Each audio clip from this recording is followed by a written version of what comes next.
being recorded, so. I just threw a little feed in there. Hey, everybody. Happy Monday. Welcome. Am I frozen or not frozen? Hopefully not frozen. Let me know in the comments. I know it's a little bit delayed. Christabel says, I see baby feet. I can take baby. I can take little baby. Hi. It's good. Okay, sweet. All right. We got little Evie saying hi at the beginning of the broadcast, and Andrew, right? Say hello. Hey, everybody. How was your weekend? I hope it was a really good weekend. We had a good weekend here, and he's trying to get her to smile. We had a pretty good weekend here. I'm still working on edits for the Witch's Key, which has to be uploaded to make it live for the pre-order in just a few days. So I might have a couple of all-nighters ahead of me potentially. So I'm going to be drinking a lot of coffee. Send me good vibes. There are definitely some scenes here in the first half of the Witch's Key that are changing. So we're going to talk about that in just a minute. But the kids wanted to say hello right before we started. So it's been a pretty good day so far. Evie's already had 2 naps today. And this is a new little dress that she's got on, which she loves. Yeah, he is a very good big brother. She's just started making this sort of clicky sound. I think I know where she got that. She got it from Daddy. Really? Yeah. I also Say was hi, making Evie. that sound. All right. I was also making that sound. You were too? Yeah. Oh, maybe she got it from you then. All right. Say goodbye, everybody. Bye. Hey, guys. All right. So Beth says our stay-at-home order lifts Friday. So getting my hair cut Saturday. Hey, that's great. Where are you, Beth, if you don't mind telling us, or at least what state? Veronica says, I got to see my little 3-month niece live instead of seeing her via WhatsApp. Yay, that's great news. It's really good to hear that maybe some places are starting to go back to somewhat of a normal. So, okay, so you're in Lake Charles, Louisiana. Very nice. Hey, Nilda. So yeah, I don't know exactly what's been changing here in the Charleston area. I'm not sure if things are opening back up, but I think that there have been a few things maybe opening back up. I don't know. I definitely need to get my hair cut. Andrew needs a haircut. So we're hoping for hair salons for a while. So Evelyn's stay-at-home order lifted last Monday. They kind of lifted it here this past Saturday, but there are some massive rules, Christabel says. Yeah, I think that there are going to be more and more restrictions being lifted as we go into summer. And, we'll just keep an eye on the news and see kind of what's going on. And hopefully you guys will still be able to join me, even if some of you go back to work. And if you do go back to work and you can't make the live streams, then hopefully you'll still watch us in the replay. So Renee said Ontario is moving slowly, which I appreciate. Gemma said our restrictions are starting to get lifted a bit too soon if you ask me in the UK. Yeah, we had a vacation scheduled for June for Andrew's birthday, and we were going to go see my cousin Kimberly, and we were really excited about it, but obviously we canceled it. And there are other people that are still going on the vacation. And Kim and I were both like, nope, we're canceling, because it just feels like maybe a little bit too early for beaches and things where there's going to be a lot of people. So I definitely am all for hair salons and other businesses opening up, though, as long as you can do, practice like some of the rules. So hopefully that will happen. So my birthday is June 14th. So Kelly Andrews is June 12th. So just a couple of days before yours, he will be 8 years old. So that's really fun. Canceled yours too, Angelo. Yeah, I think it's the right thing to do. And I think that it's a good idea just to be careful about where you're going. And I don't ever want to pass judgment on anybody else, or anything like that. But it's just when we started thinking about going to Panama City Beach, we just thought, it's going to be too hard to social distance on a popular beach because there's just going to be people everywhere. And if you want to go out to any restaurants or you want to go, it just was going to be too much, I think. So it's good to hear that some places are opening, but yeah, hopefully they're going to follow some rules until we get a better handle on this. But I hope that you guys are all staying safe and feeling good. Today, what we're going to do is we are going to read my story, Loxley. This is from another one of the Once Upon a Time type anthologies. So this one was called Once Upon a Star, and I think this one is the one that came out last year or the year before. I cannot remember. I'm trying to think. I think last year. So I think this is the one that came out in January, maybe of 2019. I really can't remember. I did link for you down below a list of all of the, like there's just one link, but when you click it, you'll see all of the Once Upon a Time anthologies. So there's a lot of them. I am not in every single one of them. So I'm not in Once Upon a Curse or Once Upon a Quest. I just didn't get stories in for those. But I am in, I think, all of the other ones. So by now, we're going to have read all of my stories that are in. Yes. And so this story, Loxley, came out in the Once Upon a Star anthology, but it's also in an anthology called Game On, which is an anthology about like gaming stories or game lit stuff. And that's, for a while, they put that into Kindle Unlimited. So if you have Kindle Unlimited, that one might be in Kindle Unlimited. I cannot remember for sure if it is or not. But it's definitely available on Amazon and it's called Game On. So if you just search Game On, Sarah Cannon, you should find it, but I can find a link for you guys if not. But this is another one of those types of stories that I really want to make into a series. So this is part of my like weak points as a writer in terms of writing short stories. Like I've mentioned to you guys before, I'm not necessarily really good at writing short stories because they really tend to be more like, I guess, like pieces of stories rather than a complete story in and of itself. I feel like I did a pretty good job with Ella and the Haunted House having a stopping place, but this one you'll see is really would be a great opening to a bigger series. And there's a much bigger world here. Part of my, I guess, hesitancy to write this world, even though this is another idea I've had for years and have talked about and written some other like, I don't know, lots of notes about, is that it is a different type of genre for me. So I typically write, I do have one series, the Fairhope series, that's just contemporary romance type stuff. But everything else I write is like witches or vampires or, you know, werewolves, paranormal type stuff, or ghosts in some way. This story, Loxley, you'll see, does have some fantasy feel to it, but it's really, you know, more in the sci-fi / game lit genre. So there's a part of me that's a little bit worried about writing an entire series in such a different genre, but you'll have to let me know when you finish this, when we finish this on Wednesday, what you think of it. And if you would like to see this as a series or not. Obviously, it wouldn't happen anytime soon. I've got too many things going on right now, but it is a fun story and I would love, love, love. I have a lot of ideas for where this story is going. I just saw Zyrtek's been recalled. I don't know if it's been recalled. George was just asking if it is. Or has it definitely been? I know that I went to go pick up Zyrtec for him because right now is like the worst time for allergies for George. He has terrible allergies, so it has been recalled. That's terrible. So yeah, we're gonna have to find some other kind of allergy pills for George because that's gonna be sad. All right, so just another couple little things.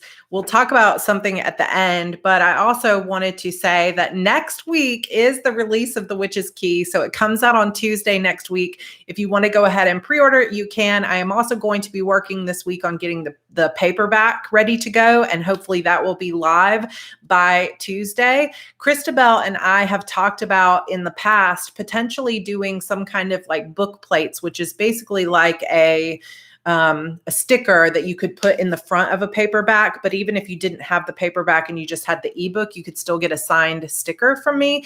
So we might be doing something like that. I'll need to get together with her because I might be able to send her a bunch of those that are already signed, and then she could send them out to you if you wanted one. But signed paperbacks, I've had a lot of people asking me about signed paperbacks. And the problem with signed paperbacks is that I would have to order a lot and store them here in my house. And then I would have to sign them and go to the post office every time and ship them out. And it's going to be extra cost, extra time for me. And I don't really have a lot of extra time. Then there are people that said, oh, I could ship it to you and then I would ship it back to you. But that, again, is just something that I don't necessarily have time or space to hold on to. So we've been trying to come up with some other solutions. But I might do a limited run of signed paperbacks for The Witch's Key for those of you that have really been there through the whole thing. So just stay tuned for news about that. But let me know if you would like, if you think you would be interested in a signed copy of The Witch's Key. And maybe I can make one big order or do some kind of paperback pre-order and just get one box, ship them out, get it all in. But I am terrible about getting to the post office and getting things signed and out. So it's just not something I want to do a ton of. But if you wouldn't mind the book plates, that would definitely make it easier. What about stickers or plates you can mail out to stick in your book? Yeah, Vicki, that's what I was talking about, is the book plates. So that might be something. It would be more difficult to do that. If I signed a bunch and sent them to Christabel and then had her send them out, that would be, they wouldn't be personalized. So it wouldn't say to so-and-so. It would just be my signature. But I would have a book plate designed that was something like with a pretty key on it or something like that. So we're looking at possibilities. It's something for sure that we want to talk about if you guys are interested. So pop that in the comments if you are. Also, at the end, we're going to talk about kind of what comes next for the next few weeks. But I'm so excited about the release next week. I am still finishing up all of the edits. I have changed a few things and added like a training sequence with Martin at the beginning of the book. And there's just some things that are changing a little bit throughout the book, which is always what happens in edits. So if you're interested to see what's changed, or if you weren't able to make it to listen to The Witch's Key, the book will be out next Tuesday. So exciting stuff, exciting stuff. All right, so we are going to go ahead and start reading. So we have 2 parts. I'm going to read the first half of it today. It's 10 pages, and then we'll read the second half on Wednesday. All right, so here we go. This is the first half of Loxley from Game On, or from Once Upon a Star. And this is a little bit of a twist on Robin Hood. Chapter 1, The Dark and Dirty World. A green light blinked on the cheap handheld lying on my desk. I bit at the skin on the edge of my thumb and shook my head, cursing under my breath. Someone had left a new message. Not again. Blast only messaged me outside of the game when there was news, and I knew this was not the kind of news I wanted to hear. Not that it would do me any good to ignore it. Whatever it was, I needed to know before I logged in tonight. I couldn't risk being caught. Not after what happened 2 weeks ago with the Iron Guard. In all my years of hacking into the realm, I'd never come so close to actually being caught. And it made sense, really. Blast had tried to warn me. If I kept aiming for greater takes, it was only going to put a bigger target on my back. But I was tired of messing around with small time.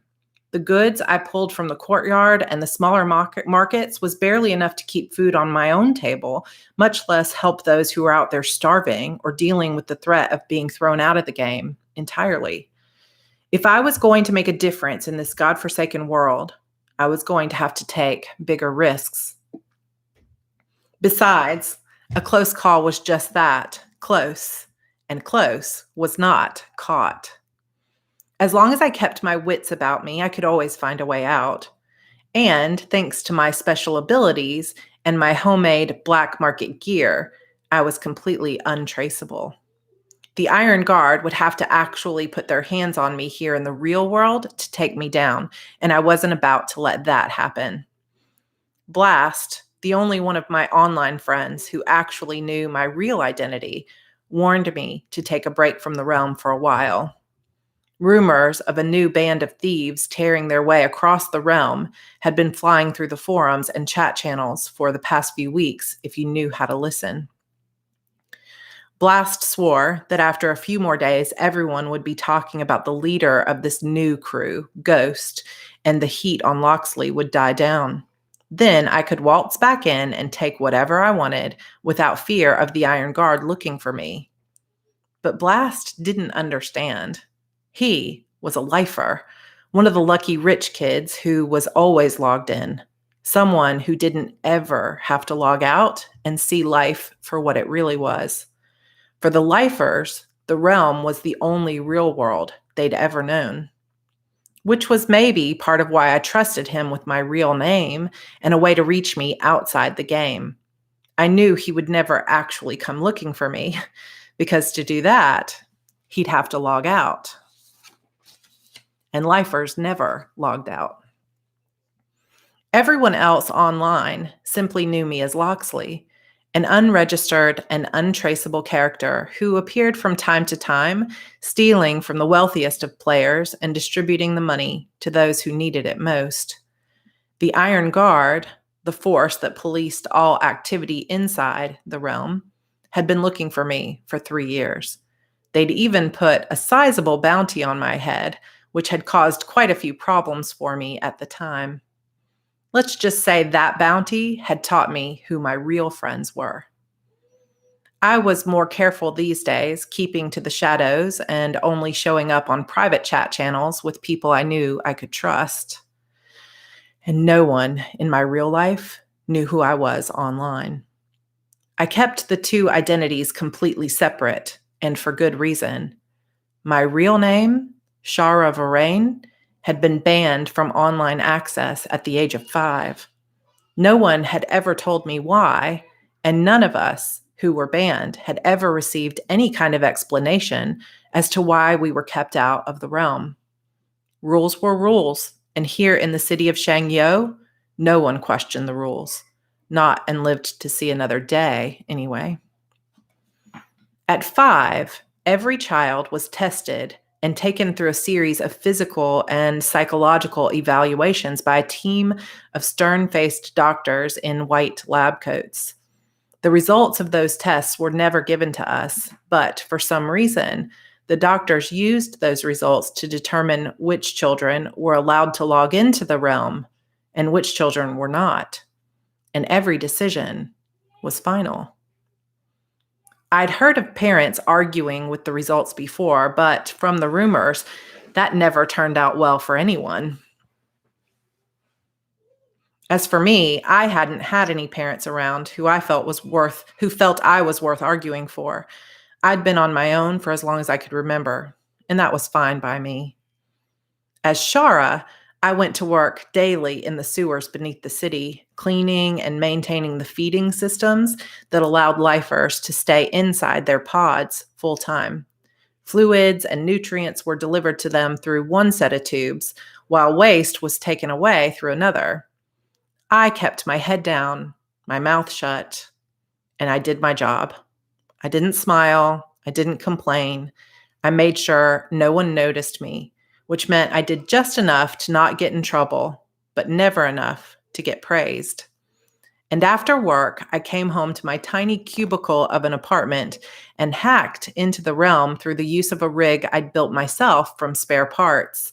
Most of those parts were obtained illegally through various trades on the city's black market over the course of several years in my early teens. 16 now, I'd been logging into the realm daily for 2 years, evading the Iron Guard at every turn and hoping to make a real difference to the people who needed me most. In some ways, it was a lonely life, and there were days when I wondered what it would be like to feel a real connection to someone, to let someone really know me and to feel like we shared something true and real. But I tried not to let those types of thoughts creep in too much. To make true connections meant putting everything I'd been working for on the line, not to mention my own life.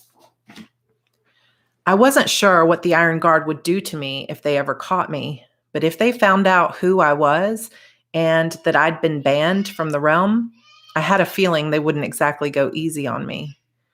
Deep down, I knew that being caught meant being killed. No connection was worth that risk. Keeping to myself was the only way to survive, so other than Blast, no one knew who I was. I picked up my headgear and positioned it around my neck, slowly attaching the foot pads, chest piece, and arm guards to my body before sitting down on my bed. I glanced at the handheld and shook my head. I wasn't sure I wanted to know what Blast had to say, but if I was in any kind of danger, I needed to know. Now was not the time to be stupid and take more risk than I needed to. I snatched the silver disc from the table and clicked on the message. Gotta be tonight. Rumors are Ghost is targeting your treasure. Move it or lose it. My eyes widened and I cursed.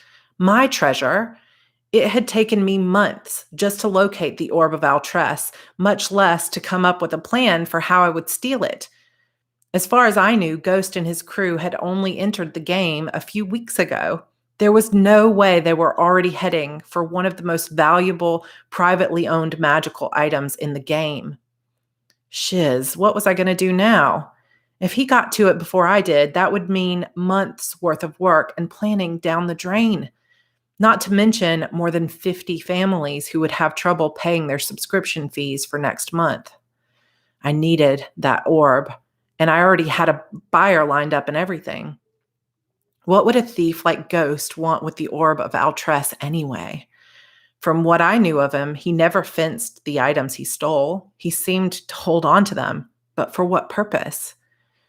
He had his game class hidden, and no matter how hard I'd tried to hack into his file, I hadn't been able to get in, which was saying something because there were very few privacy filters I couldn't get past. Maybe he was a wizard. There was no doubt the Orb of Altress was a powerful artifact that any wizard would kill to get his hands on, but I'd assumed Ghost was more of a brigand or a ranger from the things I'd heard about him so far. The orb would be totally useless to any scout class. Honestly, I didn't care what he wanted to do with the orb. He could want to eat it for dinner for all I cared. All I knew was that I couldn't let him have it. I quickly replied to Blast's message and pulled my gloves over trembling hands. Coming in, tonight it is. That treasure is mine. Was I really ready for this? I'd expected to have at least another week to plan and get everything in place. Being underprepared meant risking mistakes, and I couldn't afford any mistakes right now. I lay back on my bed and pulled the headgear over my face. I took 2 deep breaths, cleared my mind of everything else but that orb, and closed my eyes. Connect, I said. And in an instant, I had left the dark and dirty world of Shangyo and entered the magical land of the realm. Chapter 2, Everbrook. My eyes opened to a totally different world. No more grimy, metallic structures reaching high into the constant gray and polluted skies above the city. Gone was the smell of burning and decay. Instead, everything inside the realm was shiny and new, colorful and perfect. No trash littered the streets and no grime lingered on the windows. The sun above shone with such brilliance I had to squint my eyes just to see the blue of the sky above me, something I'd never once had to do in real life. But here in the realm, with the proper gear, real life was indistinguishable from the virtual. In fact, this imagined world was so much more pleasant, it was easier to believe it was real. Stay here long enough, and you never wanted to imagine anything else could be possible. That was why people preferred to stay inside the game. If you were wealthy enough to afford the full pod experience, every single one of your senses was heightened here. You could hear, smell, touch, taste, and even feel everything here in the realm as if it were completely real. With that kind of existence, why would you ever want to leave? Unfortunately, though, not everyone could afford the pods of the elite lifers. Many of the citizens here in the realm spent half their time working as little more than slaves to the wealthiest lifers just to pay their monthly subscriptions. The poorest were often making do with gear that was nearly a decade old and didn't have nearly the same capabilities as the pods. What was worse, it was dangerous for people to be logged in with that old gear full time. Anything more than 8 hours or so at a time could leave someone physically or mentally disabled. And if something in the old and overused headgear shorted out, it could mean instant death. Not that most people listened to the warnings. The realm was an addiction, and for most people, the risks were worth it. Better to die in the game than to live in the real. My own parents had died a similar death, or at least that's what I'd been told. My father died before I was born, pushing his old gear to the limit, trying to work extra hours to support his growing family. A small, worn piece on his headgear had shorted out, and he was gone just like that. My mother was so depressed to lose him that she couldn't bear to spend her time in the real world. Her best friend apparently forced her out of the game every few hours while she was pregnant with me, making her rest or take breaks. But after I was born, my mom lost herself inside the game. It wasn't even faulty gear that eventually did her in. She simply never logged out to eat. And without the pods like the lifers had feeding you through tubes, a person could starve to death if they forgot to come out of the realm and eat real food. So, at the age of 2, I'd been sent to live in a city-run orphanage, care of Dove Industries, the inventor of the realm and savior of all human civilization. At least that was how they told the story. But the truth about Dove Industries was a worry for another day. Right now, I needed to be thinking about getting from here to the mansion on the edge of town where the orb of Altress was being kept. Nothing mattered so much to me as finding rare and valuable artifacts, selling them on the black market, and distributing whatever I could to those who needed better gear and a better life. I couldn't do anything to stop the horror of real life, but if I could do even a little to make life inside the realm safer or more bearable for people like my parents, that was all that mattered to me. If Dove managed their gear better or cared about their subscribers and citizens even a little bit, stories like mine wouldn't exist. They hated me and they wanted to capture and kill me, but they were the ones who had created me in the first place. And I would fight back for as long as I could. I materialized in-game as a dark figure in an alley, wearing a burgundy gown that flowed all the way down to the cobblestone streets, with a black, flowing cape around my body and drawn up over my head to cover my face.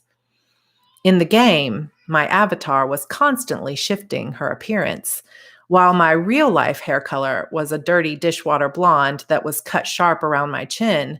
I could play around with any style I wanted here in the realm. Normal subscribers had to pay for appearance changes, of course, but I'd cracked that code early on in my game explorations. I could change my appearance almost at will now, with just a few adjustments to the code running through my mind at all times. Today, I had long crimson hair pulled into matching braids that flowed down either side of my body. I'd given myself tanned skin and bright green eyes, an expensive and rare combination that would cause most people to turn their heads down rather than look at me too closely. Staring too hard at a lifer, especially one of the wealthiest, could get you thrown into a dungeon, or worse. The rules and laws here inside the realm were not always logical or fair. The richer you were, the more power you had, and the more eager Dove officials were to make sure you were enjoying your experience inside the game. Anyone on the fringes was careful to toe the line because getting into trouble too many times might mean being banned from the realm entirely, a punishment very few were willing to risk. I made my way into the main part of the streets. Despite the fact that it was 9 in the evening in the real world and dark outside, inside the realm, it was just afternoon. Time worked differently here in the game, giving people more hours of daylight and a faster rotation through the days. Today, I was in a small coastal city called Everbrook, on the outskirts of a large region called Miraglass. Everbrook was close to one of the rare zone lines where the world simply stopped if you went far enough out into the ocean. I'd actually swam out there a few days ago when I first got here just to see if those rumors were true, and they were. Once I'd gotten about half a mile away from the coast out into the ocean, I seemed to hit an invisible wall. I could see more of the ocean in the distance, but my character was not allowed to go beyond that zone line. In all my years exploring the realm, it was the first time I'd actually ever hit an impassable zone line, the end of the world. Curious that the Orb of Altress had ended up out here, where nothing too exciting ever really seemed to happen. A magical artifact of that power would usually be wanted in one of the major questing zones where high-level characters could battle virtual monsters for extremely valuable loot and coin. There were no real monsters or high-level dungeons out here on the outskirts of Miraglass, though. In fact, the nearest major dungeon was a good day's ride out from this part of the coast. So, what did its new owner want with it anyway? As I walked through the streets of the city, I glanced at the names of the shops and the owners of the cart. Simple folk, mostly craftsmen, fishermen, a few jewelers here and there, but no one selling anything particularly powerful or magical. Most of the jewelry in these shops was merely decorative. Bakers selling mostly low-level food, a few blacksmiths working on plain swords and wooden shields. This was not a town that catered to high-level lifers, and it was not the kind of place anyone would expect to find the Orb of Altress, which was maybe why its new owner had decided to bring it here. As a mythical item, there was only one of them in the entire game. The orb itself had changed hands more than a dozen times since it had first been discovered a year ago. It had been sold a few times for a very high price, but most of the time, it had been stolen. So far, it had proven to be a difficult item to hold on to, so maybe its newest owner intended to keep it hidden away for a while, rather than flaunting it in groups and raids, the way most of its owners had in the past. It had honestly been a miracle that I'd tracked it down at all. So how had Ghost heard about it? A new message blinked on my chat room mailbox. Blast had been trying to ping me ever since I logged into the game, but I swiped him away and kept moving. I didn't have time for distractions. I'd have to contact him once it was done. I tightened my jaw and kept walking, careful to keep my pace normal and my eyes down inside the dark hood. Ghost was a complete mystery to me. Where had he come from? I'd gotten to know pretty much all of the renegades and thieves on the fringes over the past few years, and even though we didn't exactly work together, we traded information and tips when it suited us. We were loyal to each other in a way, following the same code for the most part, but Ghost was a wild card. I'd searched through his records, what little of them I could access anyway, and he seemed to just appear out of nowhere 3 months ago. No history, no real name, nothing. The same went for the 20 or so crew members he seemed to have following him. No one could figure it out. And I'd never seen such a clean file in my life. Whoever this guy was, he was either extremely connected and had managed to pull some strings inside Dove itself, or he was the single most talented hacker I'd ever encountered. Until he showed up, that was a title I had gladly claimed for myself around here. I knew I shouldn't let my ego be a part of this. Who cared if he was better than I was? Blast was right. This guy was taking some of the heat off of me, drawing the attention of the Iron Guard every time they hit a new high-level target. But still, something about him unsettled me to my core. I bit my lip and glanced behind me, suddenly feeling that I was being watched. Not a good sign. Normally, even the smallest gut feeling that would make me log out and try again another day. That was part of why I'd never been caught after all this time. I trusted my instincts. But today, I didn't have the luxury of walking away. If Ghost was aware of where the orb was located and he had any intention of going after it, I would lose it forever.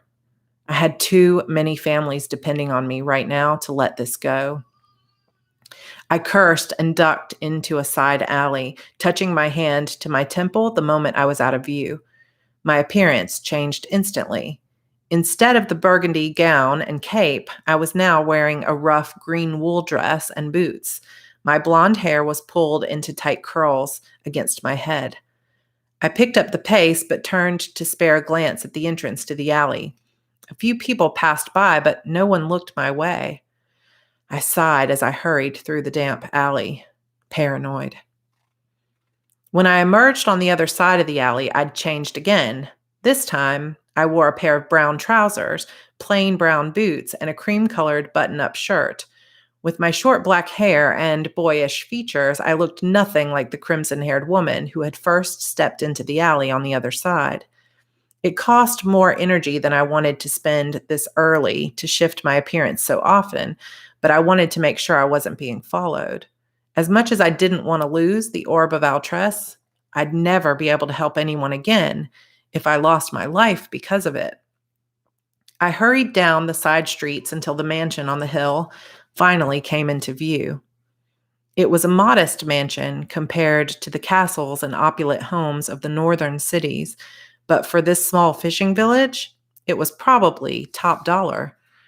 Not the most inconspicuous place to hide the orb if anyone knew it was here in town, but anyone looking inside the mansion itself was walking into a trap. The actual orb was being hidden away inside the caretaker's small shack at the edge of the property near the stables. And if I had to guess, there would be traps hidden inside the ground from the mansion all the way to the shack's entrance. I didn't want to take the time to slowly search for and disable each and every trap. So instead, I climbed on top of the fence, running around the edge of the property and walked it like a tightrope all the way around to the stables. I jumped down on the horse's side of the fence and ran my hand across the coarse mane of a beautiful black stallion. "Seen anyone around here, boy?" I asked softly. The horse sniffed my hand a few times and then trotted away, probably disappointed I hadn't brought him a treat. There were 10 other horses between the stables and fenced-in pasture, but I didn't see anyone out here taking care of them. Odd for no stable hands to be employed or working out here during the day. Of course, the new owner of the Orb of Altress was also newly the owner of this estate. He'd purchased it from a couple who'd apparently lived here for more than a decade. He'd made them an offer they couldn't refuse, and they'd left their home and their beloved horses behind practically overnight in exchange for a new home closer to the big city and a pile of platinum deposited into their account. Not that I could blame them. Only fools would have turned down a deal like that. And only a truly wealthy lifer would have the coin to make an offer like that for a small piece of property on the coast of nowhere. I hadn't been able to make out the identity of the orb's new owner, but I honestly didn't care who it belonged to. I just wanted to grab the orb and be on my way. I stood just inside the entrance to the stable and stared at the small shack about 20 paces away. How many traps lay between me and that shack's doorway? And how much time did I have before someone came to check on them? Or before Ghost made his way over here? Normally, I might have found a good place to hide in the stables until nightfall, but I was too anxious to sit and wait. Besides, it had been a long 12-hour shift at work today, and I had to be up in less than 5 hours to start it all over again. I couldn't afford to sit here for 3 hours and wait for darkness to fall. I wasn't prepared to lose an entire night of sleep tonight either, and being too tired at my job could mean losing an arm inside the equipment. I shook my head. No, I couldn't afford to wait today. But walking across the grass to that shack felt too risky. and even that small distance could mean 5 or 6 traps I'd have to disarm along the way. Impatience made my stomach flip, and I glanced around, looking for a better way. I smiled when I spotted a ladder leading up to a loft space. I climbed quickly and lifted myself through the small opening that took me onto the roof of the stables. I walked to the far end of the roof and then measured out my footsteps from one end to the other. 8 long strides. I eyed the distance between the two buildings, trying to calculate the chances of making it across in my head. I sucked in a deep breath. I'd made jumps like this before, never between 2 slanted roofs like this, but the distance was manageable. Glad I had switched into pants instead of that ridiculously long flowing skirt I'd had on earlier. I walked back to the far end of the roof and laughed. This was stupid, but what the heck? No risk, no reward. I let out a breath and engaged the code in my mind, enhancing my movement speed and agility as I took off. 8 long strides, and I leaped into the air.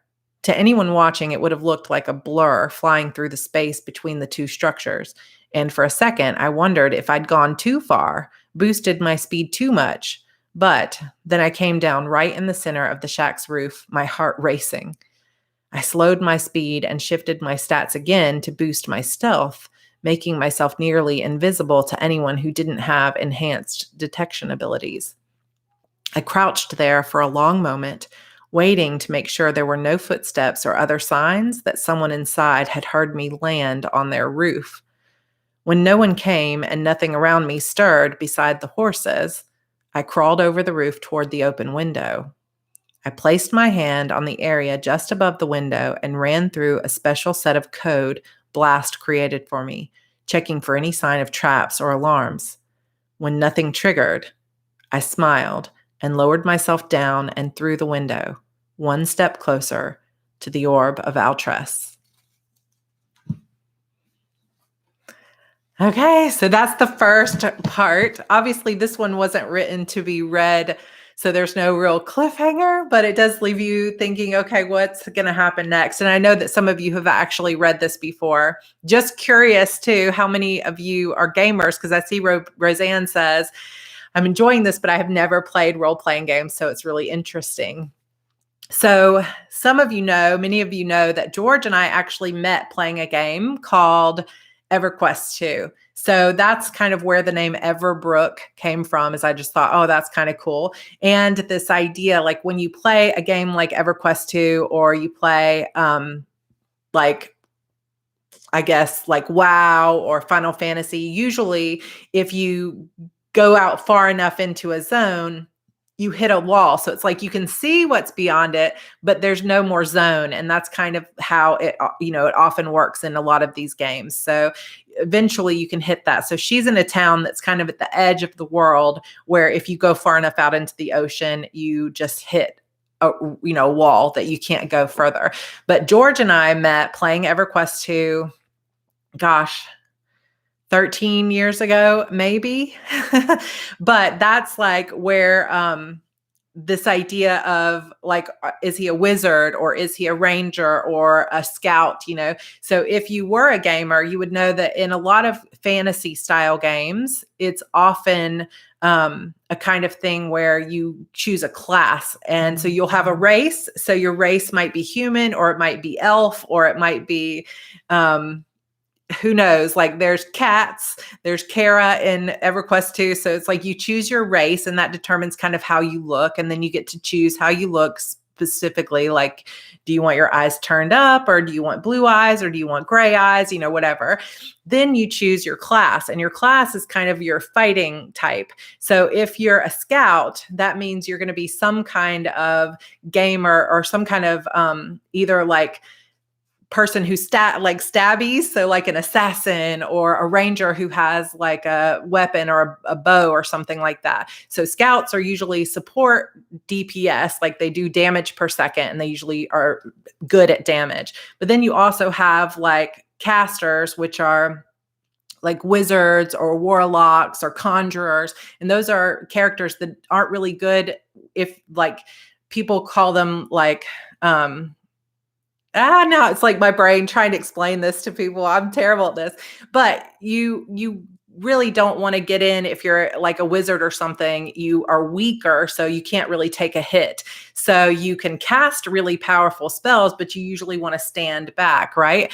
And when you've got a scout, they can usually take a few hits. But then you'll have healers too. And of course, those people are the healers are the ones that heal the players, and sometimes they can do damage too. And then you've got the fighters, and the fighters are usually like the warriors, the ones who are the tanks, so they stand up there. A lot of people will call them sword and board because they'll have a sword, but they'll also have a shield, and they're the ones that are like the head of the group.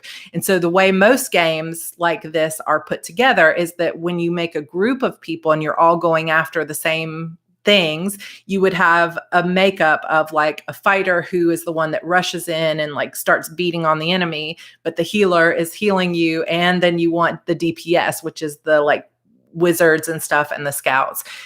George often plays a healer. I often play a scout. Scout is my favorite. So glass cannons. Thank you, Carrie. I was like, what's it called? Glass cannons, because they are definitely, they're breakable like glass, but they can really pack a punch. So I have a guild inside EverQuest too on the Crushbone. It used to be Crushbone, but now it's called something else, I think. Server called Beautiful Demons, and some of my characters' names are like Lazalia and stuff like that, so you guys would recognize it. I do not have a Harper though, but I do have a Parish, so just kind of interesting. Some of my character names is in there, so if anybody wants to play, there are not as many people playing EverQuest 2 as there were back in the day, and they've never been as popular as World of Warcraft. World of Warcraft is like probably the most popular MMO, massively multiplayer online role-playing game of all time. But this was a really interesting idea. I saw some people asking, did you write this after or before Ready Player One came out? So I actually came up with this idea and had talked about it for about a year or so before Ready Player One came out. And then when that book came out and it did so well, I mean, of course, the minute I heard that there was a book that was similar to this, where you've got this online sort of world, it's not exactly the same because they don't have just one world. If you've never watched Ready Player One, it's like a similar dystopian world to a degree, not quite as far down as this one, but inside the world, they can actually travel between different types of places. So like one place might be based on the 80s and another place is based on Dungeons and Dragons. Whereas in my world, it's this is just one big fantasy world. So there's not like a science fiction world and all that stuff. It's just like, so Ready Player One is more like Roblox, where it's like you can choose what planet you want to go to, and there's lots of different ones. And yes, there is a book. The book is so much better than the movie. Like they changed so much in the movie that it really upset me because it's nowhere near as good. The book is amazing, and there's a lot of like 80s references in the book that are really fun if you grew up in that time type place. But I came up with this idea beforehand, but I don't think I wrote the story until after Ready Player One. I don't think the movie was out yet, but I had already read the book. So I really love this type of story because I am like I'm a gamer too, and I've been a gamer for a while, and I really love it. And I really love this idea of a character who is banned from logging in. And I also like the idea similar to, like, I love the Matrix, all of the Matrix trilogy. And I love this idea of people being plugged in at all times. And it's kind of an interesting thought of a world where some people are plugged in all the time because they're really rich, and some people are having to kind of work for it and they live inside the game as well as out. But then you also have people like Loxley or Shara who are banned from the game and they don't know why, but they're really good hackers. So I think that's kind of cool. Roseanne said, I think Marie Lu wrote a RPG book too as well. And that she, that one, now I'm trying to think, it's called Somebody help me out. My brain is not working right because I've been editing so much.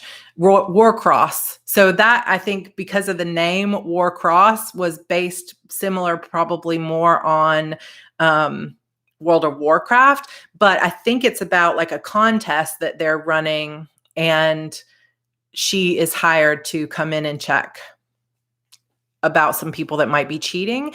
I actually have the book, and I think it's a trilogy maybe. So I think the first one is called Warcross, but I haven't had a chance to read it yet. So I really, yeah, it's like a big QB thing on the cover. I really would like to read that. I heard they were really good books. So I think that in some ways, lit RPG is what some people call it, or game lit, is an emerging genre that you might see more and more books like that come out. But as happens with a lot of science fiction, it's mostly written by men. And so I think it would be really fun to be a female author who kind of comes up and also has a best-selling book in that series or that genre, but we'll have to see. Obviously, I've talked to you guys before about Anthea, and she has her own series as well called Feyland, I think. She has multiple things in that world that's also kind of cool.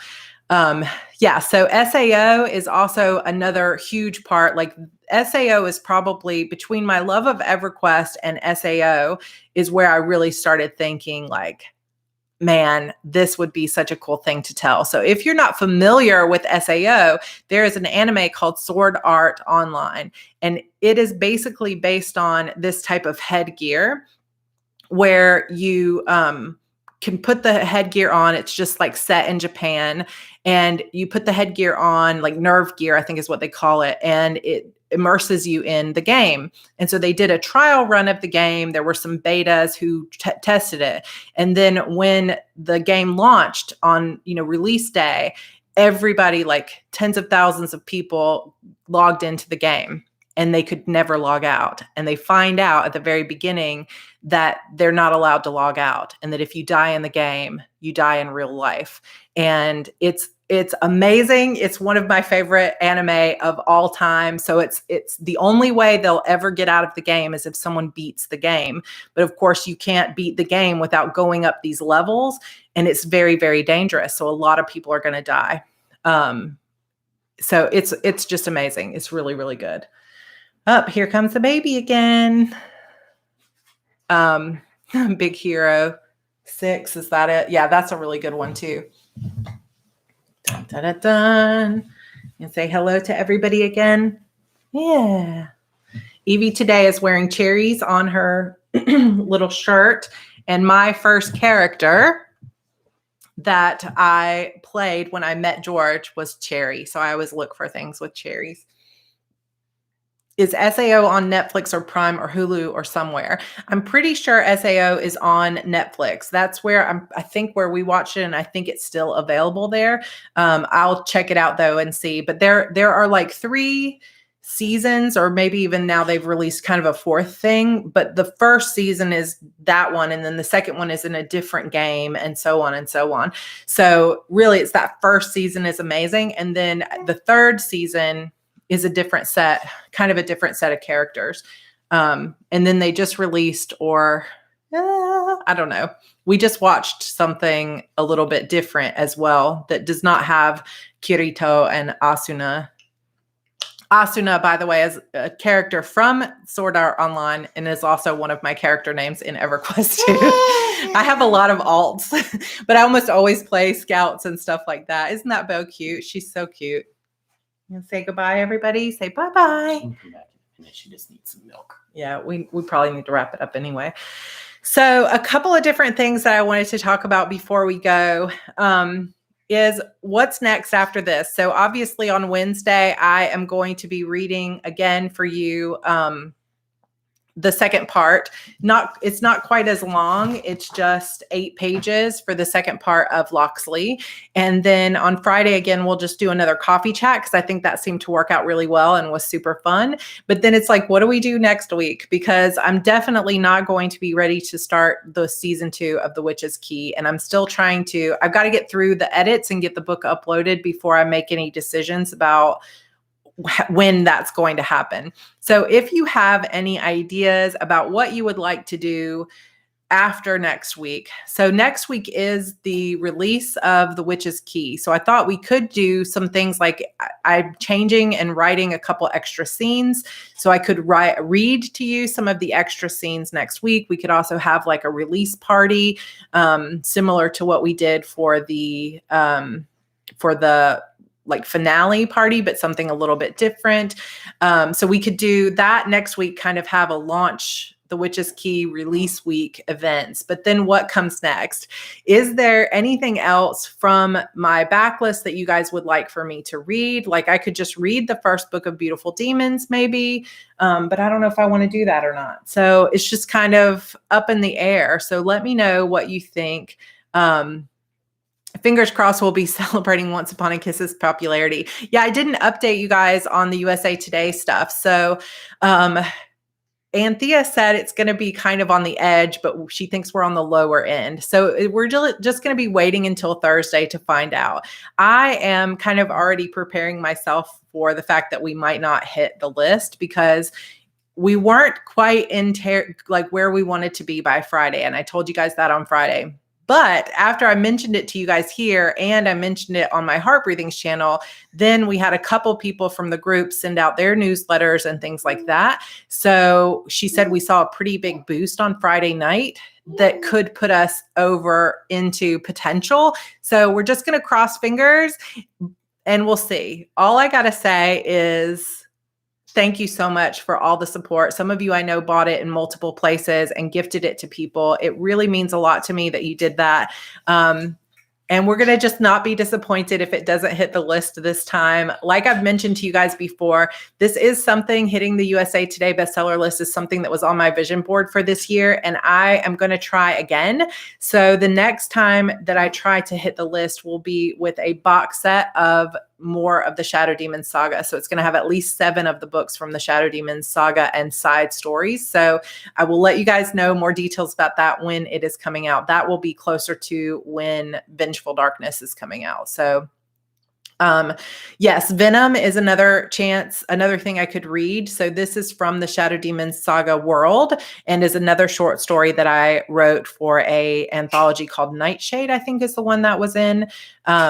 So that's another short story that I could read. Melissa said it just means you're supposed to hit the list on your own.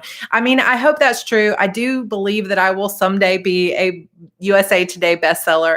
So I'm just going to hold on to the belief of that. And however it unfolds is how I will accept it and welcome it into my life. So we will see. It could happen this week, or it could happen later this year, or it could happen in 5 years. Who knows? But I believe that it will happen. Thank you so much, Kelly, for sharing. I saw a lot of people share. Gemma said, what about reading the Shadow Demon saga novellas? So like something like After Midnight might be an option. My biggest concern about reading After Midnight is that there are going to be spoilers. For people that have not read the first 6 books, there's going to be spoilers there. So I'm just not sure if that's the best thing to read, but it is a good story. What you doing? Do you guys hear her? So yeah, so sweet girl. She's sleeping so much better the last few days. So I feel like I need to knock on wood, but it's just been like so many good nights of sleep, which is great. Just do an hour of Evie or a Fairhope series. Yeah, that I don't know if that would read super well, but we could check. Yes, my wrist, believe. Did you guys see the mug that Jennifer sent to me? I don't know if I shared it here, but I have it in the other room. But she's one of my subscribers for Heart Breathing sent me a mug, but she's been here. Jennifer Evelyn Hayes, you guys have probably seen her in the comments. I'm not sure if she's here today. Sent me the most amazing mug that has a dragonfly on it, which dragonflies are so important to me. And it says the word believe. Now she found this on Etsy and I was like, this is just so perfect. Like, look how beautiful this is. Oh, yay, Jennifer, she's here. I opened this and I cried because I was like, I walked into the kitchen and George was like, what's wrong? I'm like, look at this mug. It just means so much to me. Thank you, Jennifer. So very, very happy to get this. And I've been getting some nice happy mail. So thank you guys for those of you that have sent it. Janie said, will the main characters in After Midnight be appearing in the last Demon Saga book? Yes. So in the last couple of Demon Saga books, you're pretty much going to revisit almost all of the characters that you have known and met throughout the series. We will be revisiting most of those characters. So yes, they will definitely make an appearance. Roseanne said, could you read the first book of one of the series you're currently working on or getting a book out in? So I really am hesitant to read Death's Awakening because even though that is the next series, like the next book coming out, because it's 8 points of view, and I'm just not sure if it would translate super well, but I'll think about that one. The other thing about reading is they're not, it's like The Witch's Key worked so well because I was able to write it with the cliffhanger and like building up, and I wrote it specifically to read it. Whereas the other stuff I'd have to like play around with, where do I end the chapter? Where do things, happen? So I'm just not sure, but I'm definitely going to be thinking about it. I don't want to read Deep Dark Secrets either because it's going to be probably a year before I'm able to finish that out, and it's just going to make people mad. But maybe Beautiful Demons could be an option. But that reading something I've already written would give me a chance, like give us a chance to still hang out, but would give us a chance to like finish the next book before I start The Witch's Key season 2. So yeah, I've got a lot of things on my mind, but right now all that's on my mind is finish these edits, get it to my editor, because I have to get this book uploaded to all the vendors for pre-order by Thursday. So the next few days, you guys might see me on Wednesday and I'm going to look like a zombie. So we'll see how it goes, but this is what I do every time I release a book. So it's pretty normal. Oh, it's so funny when I read your books now, I hear your voice. LA Long, that is so cute. I think that's really awesome actually, but thank you very much. Hopefully I'm doing it justice. Yeah, I really do agree, Carol, that reading Beautiful Demons would be a good way to start rolling into the reading party. So that might be a good thing to do. I'm going to write down some of these things. So Beautiful Demons might be a good option, I think. So I'm going to really think about it. You could maybe have a contest for new writers, and the one that wins, you could read theirs. Yeah, I've actually have had some people suggest like you could read other people's work. I think my concern about reading other people's work is I think I have nervousness about reading other people's work because of like, I don't want to get caught in any kind of legal battle or copyright thing. I'd need to have a contract, and that just kind of stresses me out. I don't want somebody being like, she illegally read my story or, something like that. So maybe it's not really anything to worry about, but it's just one of those things. It's like, I don't know. Plus, yeah, judging the contest would be, it's hard. I usually don't, like, if anybody reaches out to me and says, will you read my book for me and give me feedback? I usually don't do it just because I feel like there are authors who have gotten themselves in trouble doing that kind of stuff for people. So it can be a little bit, tricky. Vanessa says, I would let you read one of mine. Yeah, I think that it's a good idea overall, but it also scares me just a little bit for various reasons. Yeah, you'd have to have them sign a release. And then if I said anything, I just feel like it opens me up to things I'm not really willing to open myself up to in a couple of ways. But maybe someday I will get a little bit braver when it comes to that. But all right, guys, it has already been an hour, so we're going to call things off for now. Thank you for showing up and for continuing to show up. If you can hit the thumbs up button on your way out, I would sincerely appreciate it. It would really mean a lot. I really, really would. I'm going to continue to show up for you guys on Monday, Wednesday, Fridays. If it ends up just being coffee chats, then that's what we'll do. But we'll keep it going until season 2 begins. And then at that point, I probably will still just go 3 days a week instead of going back to the 5 days a week or 6 days a week, because I think that would be hard to keep going long term. Plus, I think you guys would probably get burned out on it too. But it's going to be really fun, and we'll just keep it going. And then we'll roll into a Beautiful Demons / Shadow Demon Saga read along, and hopefully we'll be together the rest of the year. I've been really enjoying this, and I think you guys have too. So it really means a lot to me. And I think that's a wrap for today. And I will see you guys on Wednesday for reading the second part of Loxley, and it'll be a lot of fun. And then again, Friday we'll do another coffee chat, and we can talk about the final edits and stuff on the Witch's Key. So, all right, you guys, love you so much. So glad that you all had a good weekend. Happy Mother's Day to all of you from yesterday who celebrated Mother's Day, and I will see you guys on Wednesday. All right, bye.